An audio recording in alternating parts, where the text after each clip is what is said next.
2030 میں جب احمد رضا ٹیکنالوجی کی دنیا میں ایک بڑا نام بن چکا تھا، وہ ایک اور عظیم خواب دیکھنے لگا۔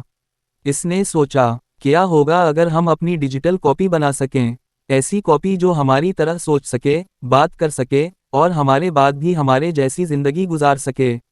یہ کوئی عام خیال نہیں تھا، یہ ایک ایسا تصور تھا جو انسانوں کو موت کے بعد بھی ڈیجیٹل زندگی دے سکتا تھا۔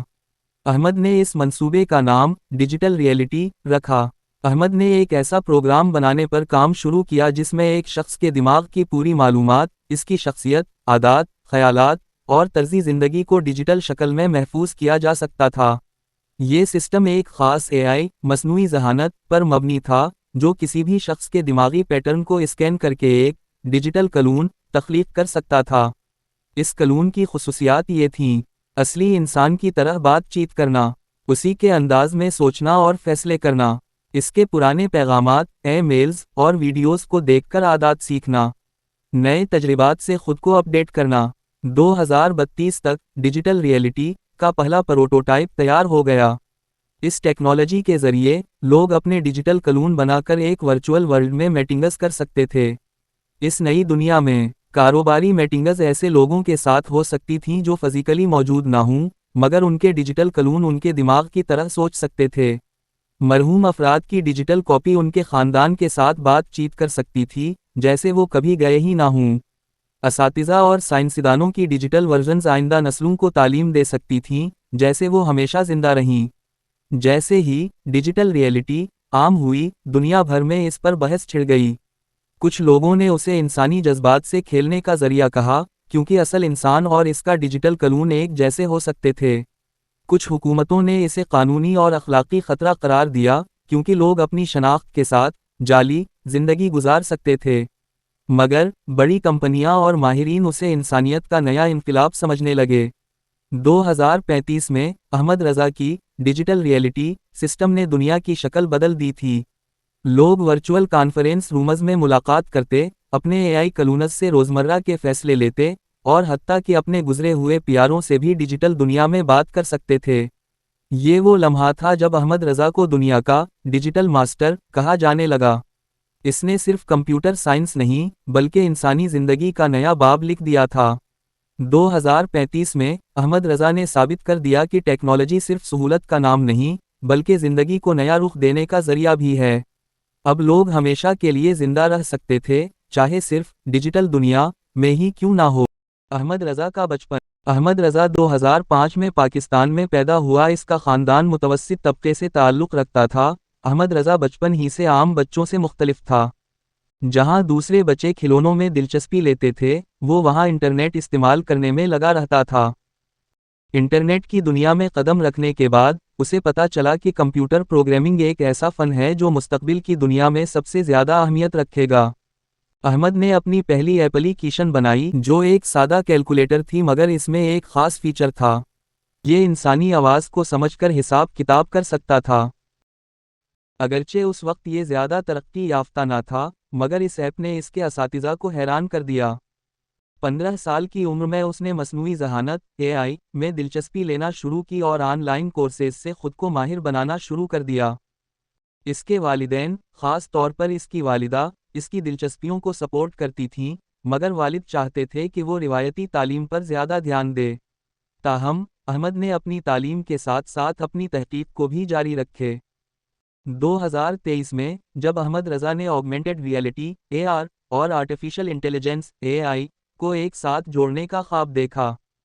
اسے محسوس ہوا کہ اگر اے آر اور اے آئی کو یکجا کر دیا جائے تو ایک ایسی دنیا تخلیق کی جا سکتی ہے جو حقیقت سے بھی زیادہ مؤثر ہو۔ اسی دوران احمد نے اپنی زندگی کی سب سے بڑی اختراع پر کام شروع کیا۔ 2025 تک احمد نے اپنی ایک چھوٹی سی کمپنی بنا لی جو اے آئی اور اے آر پر تحقیق کر رہی تھی۔ اس کے ابتدائی پروجیکٹس زیادہ مقبول نہیں ہوئے، مگر اس کا حوصلہ بلند تھا۔ وہ دن رات محنت کرتا، نئی چیزیں سیکھتا، اور اپنے خیالات کو حقیقت میں ڈھالنے کے لیے ہر ممکن کوشش کرتا۔ ایک دن اس نے ایک ایسا اے آر سسٹم بنایا جو لوگوں کے چہرے کے تاثرات اور آواز سے ان کے جذبات کا تجزیہ کر سکتا تھا۔ یہ ایک انقلابی قدم تھا، کیونکہ اس سے ذہنی صحت کے مسائل کا پتہ لگانے میں مدد مل سکتی تھی۔ 2027 میں جب احمد رضا 22 سال کا ہو چکا تھا، اس کا شارٹ AR پروجیکٹ دنیا بھر میں مشہور ہو چکا تھا۔ بڑی کمپنیاں جیسے گوگل، مائیکروسافٹ اور ٹیسلا اس میں دلچسپی لینے لگیں۔ احمد کو امریکہ، جاپان اور جرمنی سے کئی آفرز آئیں، مگر اس نے اپنی کمپنی کو پاکستان میں ہی قائم رکھنے کا فیصلہ کیا۔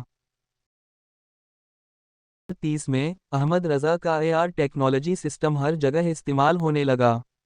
دفاتر میں، تعلیمی اداروں میں، اسپتالوں میں، حتیٰ کہ روزمرہ کی زندگی میں بھی اس کا استعمال عام ہو گیا۔ اس نے ایک ایسی AI تخلیق کی جو کسی بھی مسئلے کا حل نکال سکتی تھی، چاہے وہ کسی مشین کی خرابی ہو، کوئی طبی معائنہ ہو، یا پھر کسی تعلیمی مسئلے کا حل درکار ہو۔ احمد کی کامیابیوں کے باوجود، اسے کئی مشکلات کا سامنا کرنا پڑا۔ کئی بڑی کمپنیاں اس کی ٹیکنالوجی کو خریدنا چاہتی تھیں اور جب اس نے انکار کیا، تو کچھ لوگوں نے اس کے خلاف سازشیں شروع کر دیں۔ ایک موقع پر، ایک بڑی بین الاقوامی کمپنی نے احمد کے ایک اہم پروجیکٹ کے ڈیٹا کو ہیک کرنے کی کوشش کی، مگر اس نے پہلے ہی ایک جدید سیکیورٹی سسٹم بنایا تھا جو کسی بھی قسم کی غیر قانونی رسائی کو روک سکتا تھا۔ 2030 کے آخر میں، احمد رضا کو دنیا کا ٹیک ماسٹر کہا جانے لگا۔ اس کی ٹیکنالوجی نے انسانی زندگی کو ایک نئے دور میں داخل کر دیا تھا۔ تعلیم، صحت، کاروبار اور تفریح کے تمام شعبے اس کے سسٹم پر منحصر ہو چکے تھے۔ اس نے اپنی کمپنی کو مزید وسعت دی اور پاکستان میں پہلی AI اور AR یونیورسٹی قائم کی تاکہ دوسرے نوجوان بھی جدید ٹیکنالوجی میں مہارت حاصل کر سکیں۔ احمد رضا کی کہانی صرف ایک عام نوجوان کی نہیں تھی، بلکہ یہ اس عزم، محنت اور جدوجہد کی کہانی تھی جو دنیا کو بدل سکتی ہے۔ اس نے ثابت کر دیا کہ اگر خواب بڑے ہوں اور ارادے مضبوط ہوں تو کچھ بھی ناممکن نہیں۔ 2030 میں، احمد رضا نہ صرف پاکستان بلکہ پوری دنیا کے لیے ایک مثال بن چکا تھا۔ وہ ایک ایسا لیجنڈ بن گیا جس کی کہانی آنے والی نسلوں کو ترغیب دیتی رہے گی۔ 2035 میں، جب احمد رضا کی ڈیجیٹل ریئلٹی نے دنیا کو بدل دیا، لوگوں نے اس میں مزید وقت گزارنا شروع کر دیا۔ اب صرف میٹنگز ہی نہیں، بلکہ تفریح، کاروبار اور تعلیم سب کچھ اس ڈیجیٹل ورلڈ میں ہونے لگا۔ لیکن جیسے جیسے یہ دنیا حقیقت کے قریب ہوتی گئی، ایک نیا سوال پیدا ہوا۔ اگر ہم اس ورچوئل دنیا میں رہیں گے، تو ہمیں وہاں کھانے، توانائی اور ضروریات کیسے ملیں گی؟ اسی سوال نے ڈیجیٹل فوڈ سسٹم کی بنیاد رکھی۔ احمد رضا اور اس کی ٹیم نے ایک ورچوئل اکنامی تخلیق کی، جہاں لوگ ڈیجیٹل کرنسی کے ذریعے اپنی ضروریات خرید سکتے تھے۔ اس کرنسی کو ڈیجی کوائن کہا گیا۔ لوگ ورچوئل جابز یہ کوائن کما سکتے تھے۔ ڈیجیٹل فروٹس، سبزیاں اور دیگر غذائیں خریدی جا سکتی تھیں جو انسانی دماغ کو محسوس ہوتا کہ وہ کھا رہے ہیں۔ یہ کھانے اصل میں نیورل امپلس پر کام کرتے تھے۔ جب کوئی شخص ڈیجیٹل دنیا میں کوئی کھانا کھاتا، تو اس کا دماغ یہ محسوس کرتا کہ وہ اصل میں کھا رہا ہے۔ ڈیجیٹل فروٹس دماغ کو توانائی بخشنے کے سگنلز بھیجتے۔ ڈیجیٹل واٹر پیاس بجھانے کی کیفیت پیدا کرتا۔ ورچوئل ریسٹورنٹس میں مختلف لوگ مل کر کھانے انجوائے کر سکتے تھے۔ چونکہ لوگ جسمانی طور پر حقیقت میں موجود ہوتے تھے، اس لیے ایک ریئل فوڈ سسٹم بھی بنایا گیا جو انسانی جسم کو اصل غذائیت فراہم کرتا تھا، مگر تجربہ مکمل طور پر ڈیجیٹل تھا۔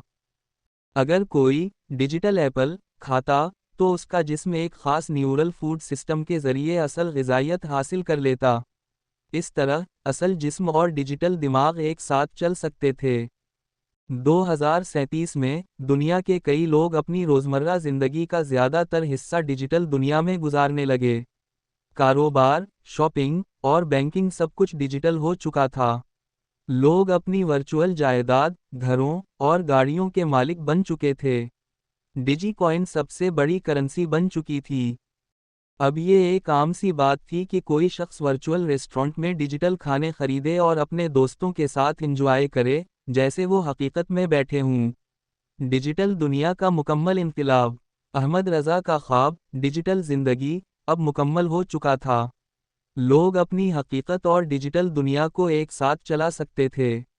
اب سوال یہ تھا، کیا انسان مستقبل میں ہمیشہ کے لیے ڈیجیٹل ہو